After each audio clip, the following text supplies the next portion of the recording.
ताईंच्या नावासमोर button दाबून त्यांना लोकसभेत पाठवा, मात्र दुसरीकडे भाजपला अद्यापही उमेदवार मिळत नाही अशा अवस्था. जसं मी म्हणाली, पुढे घाबरले का भाजप की आता कोण उमेदवार बघा ही लोकशाही आहे, कोण खरं तर कोणी कोणाला घाबरू नये आणि काँग्रेस त्या संस्कृतीची नाही आहे, म्हणून आम्ही कामाला लागलोय. कारण आमचं ठरलंय, माहित नाही त्यांचं कधी ठरणार आहे, पण इलेक्शन असतं आणि कोणी गाफील न राहता आपण लोकांपर्यंत पोहोचणार लोकशाही पद्धतीने हे निवडणूक लढून आम्हाला खात्री आहे की विजय लोकांचा असणार आहे आणि लोकशाहीचा असणार. जी पोस्ट टाकली आहे त्यामध्ये तुमच्या फोटो सोबत कमळाचा फोटो जोडलेला आहे त्यांनी. मला माहित नाही काय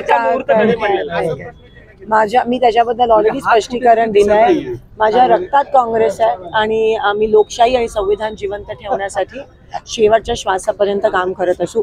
हे वंचितनी का केलं, कारण का कालपर्यंत आम्ही सगळे एकत्रित होतो आणि माझं असं प्रामाणिक मत आहे की जे कोणी भाजप विरोधात आहे त्या सगळ्यांनी एकत्रित आलं पाहिजे.